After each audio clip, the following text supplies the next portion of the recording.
विक्रम सिंह जी पूर्व डीजीपी उत्तर प्रदेश हमारे साथ हैं और आज मैं उनसे जानकारी चाहता हूं इस तेजेंद्र बग्गा प्रकरण के बारे में। तो जो किसी दूसरे प्रदेश की पुलिस अन्य प्रदेश में जाकर यदि किसी अपराधी को गिरफ्तार करना चाहती है तो उसके लिए क्या प्रोटोकॉल है सर? संजय जी नमस्कार। आपके सभी पाठकों को, दर्शकों को बहुत बहुत नमन और नमस्कार। वैसे तो इसका उत्तर आप मुझसे बेहतर दे सकते थे, लेकिन अब आपने चूंकि ये मान दिया है, मैं प्रयास करता हूं कि 3 वाक्यों में अपनी बात का समावेश करूं। सबसे पहले ये देखना होगा कि 7 साल से कम की सजा है या 7 साल से ज्यादा की है। 7 साल से अगर कम की सजा है, जैसा कि इसमें पूरी संभावना है कि अगर 153A है, 295 है, तो 7 साल से कम थी, तो गिरफ्तारी का औचित्य नहीं था। चलिए, फिर भी आपने कहा गिरफ्तारी होनी है। पंजाब पुलिस कहती है हमने 5 नोटिस दी, 5 नहीं 25 नोटिस दीजिए, लेकिन जब जाएं तो नजदीक के थाने में, जैसा कि पुलिस रेगुलेशन कहता है, संबंधित थाने को सूचित करें, जीडी एंट्री में डालें। उनका कहना था हम जनकपुरी गए थे, लेकिन थाने वालों ने हमसे कोऑपरेट नहीं किया था, तो एसीपी के यहाँ जाना जरूरी नहीं समझा, डीसीपी के यहाँ जाना जरूरी नहीं समझा, स्पेशल कमिश्नर के यहाँ जाना जरूरी नहीं समझा। बहरहाल पाला छू के भागने की जो आदत है, हम करेंगे वही जो हमें ठीक लगता और अपने हिसाब से करेंगे। अब आप जाते हैं गिरफ्तारी करने के लिए। गिरफ्तारी करने के लिए आपने जब गिरफ्तार कर लिया, दूसरी अनिवार्यता आती है कि आप अगर 30 किलोमीटर की परिधि से ज्यादा दूर ले जा रहे हैं तो संबंधित न्यायालय से ट्रांजिट रिमांड भी लेंगे। वो भी आपने नहीं लिया।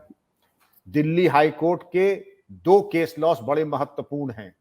एक जस्टिस मुरलीधरन का, जो कि करंट है, जो उसके पैरा 5 में, और अन्वेष बनाम बिहार सरकार, उसमें जो व्यवस्था दी गई है कि मनमाने तरीके से गिरफ्तारी नहीं, संबंधित थाने को सूचित करके उसके उपरांत जाकर के कार्रवाई कीजिएगा। लेकिन वो तो कार्रवाई हुई नहीं। न आपने ट्रांजिट वारंट लिया, न जो दिल्ली हाईकोर्ट ने व्यवस्था दी थी उसके अनुरूप कोई कार्रवाई हुई इसमें। बल्कि ये कह देना कि हमने साहब 5 बार नोटिस दी, 5 बार नोटिस देने का तो प्राविधान जो है वो आपने बड़ी कृपा की, लेकिन जहां पर कल हरियाणा में आपत्तिजनक वस्तु आईईडी विस्फोटक मिले हैं, बेहतर होता कि पंजाब, हरियाणा, दिल्ली पुलिस मिल करके राष्ट्र विरोधी तत्वों के खिलाफ मिलते, बनस्बत इसके कि बग्गा जी के प्रकरण को लेकर के तीनों अपनी अपनी सफाई देते। बहरहाल ये दुर्भाग्यपूर्ण है, लेकिन संजय जी आपके कृपापूर्ण संज्ञान में ये तथ्य मैंने प्रस्तुत किए। ये दुर्भाग्यपूर्ण है, गिरफ्तारी करनी थी। और सबसे आखिरी बात, आप न जाते, आप संबंधित न्यायालय कहते हैं कि इनको नॉन बेलेबल वारंट दे दीजिए, हम इसकी सर्विस दिल्ली पुलिस से ही करा लेंगे।